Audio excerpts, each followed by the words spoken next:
Hello friends. நான் ரொம்ப சோகமான விஷயம் நம்ம தமிழ்நாட்டில் லாஸ்ட் 3 நாளாக பேசிகிட்டு இருக்கிற விஷயத்தை பற்றி பேசலாம்னு நினைக்கிறேன். இந்த கோவை மாவட்டத்தில் சூலூர்ன்ற ஒரு ஊரில் ஒரு 10 வயசு பொண்ணு கற்பழித்து கொலை பண்ணி அது கொடூரமான முறையில் அது கண் மூக்கு எல்லாத்தையும் ஒரு கல்லை வச்சு குத்தி ஒரு மோசமான நிலைமையில் கற்பழித்து கொலை பண்ணி இந்த குழந்தைய ஒரு சிதைச்சிருக்காங்க. நான் இந்த ஆட்சி சரியில்லை, அந்த ஆட்சி சரியில்லை, இவங்க வந்தாங்க இந்த மாதிரி ஆயிடுச்சு, அவங்க வந்தாங்க அந்த மாதிரி ஆயிடுச்சு, அது மாதிரி எதுவும் நான் சொல்ல விரும்பலை. எல்லாரோட ஆட்சியும் இது தொடர்ந்து நடந்துகிட்டே தான் இருக்குது. கடந்த ஆட்சியிலும் இது இந்த மாதிரி ஒரு இஷ்யூஸ் நடந்துகிட்டே தான் இருந்துச்சு. இந்த ஆட்சியிலும் இது மாதிரி இஷ்யூஸ் தொடர்ந்து நடந்துகிட்டே தான் இருக்குது.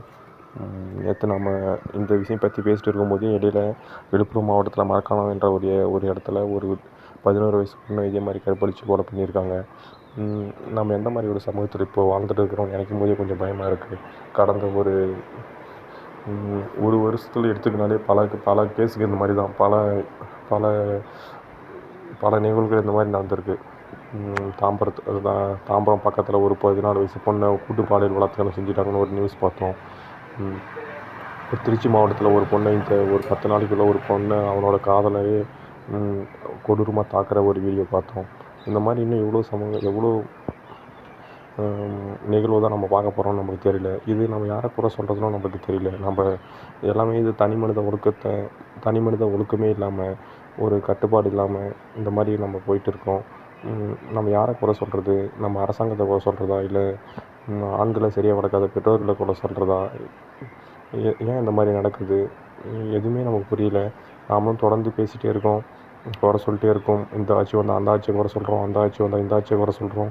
மாற்றி குறை தான் சொல்கிறோமோ தவிர ஒரு நிரந்தரமான ஒரு தீர்வை பற்றி நம்ம எங்கேயுமே யோசிக்க மாட்டோம், எதுவும் பேசவும் மாட்டோம். நம்ம ஒரு 3 நாள் 4 நாள் இதை பற்றி ஒரு ஹாட் டாப்பிக்காக பேசுகிறோம். எல்லா news media, main stream media, social media எல்லாமே இதை பற்றி கவர் பண்ணுறாங்க. அப்புறம் ஒரு 4 நாள் கழித்து குற்றவாளி கைது செய்யப்பட்டார், ஓடும்போது வழுக்கி விழுந்து கால் முறிவு ஏற்பட்டது அப்படின்னு சொல்லி பேசுகிறோம். அதுக்கப்புறமா என்ன நடந்துச்சு? அந்த குற்றவாளிக்கு சரியான தண்டனை கிடைச்சிச்சா? அவர் வெளியே வந்துட்டாரா? ஜாமீனில் வெளியே வந்துடுறாரா? என்ன ஆச்சு? எதுவுமே நமக்கு தெரியுதில்ல. ஒரு வருஷத்துக்கு முன்னாடி ஒரு சுர்ஜித்னு ஒரு இளைஞர் சென்னையில் ஒரு குழந்தைய கற்பழித்து கொலை பண்ணிட்டாரு. அதுவும் இல்லாமல் அவங்க அம்மாவை கொலை பண்ணிட்டாரு. கடைசி அவங்க அப்பா பிறல் சாட்சியாக மாறி இப்போ அந்த இளைஞர் விடுதலையாகி வீட்டில் இருக்கார். இதெல்லாம் பார்க்கும்போது நம்ம எங்கே இருக்கிறோம்? சட்டங்களை கடுமையாக்கணுமா? எதை மாற்றினா நம்ம இந்த மாதிரி குற்றங்களை குறைக்க முடியும்? நமக்கு எதுவுமே புரிய மாட்டுது. நாமளும் பேசுகிறோம், ஒரு நாள் 2 நாள் பேசுகிறோம், 3வது நாள் நம்ம வேலையை பார்க்க போயிடுறோம். இதனால்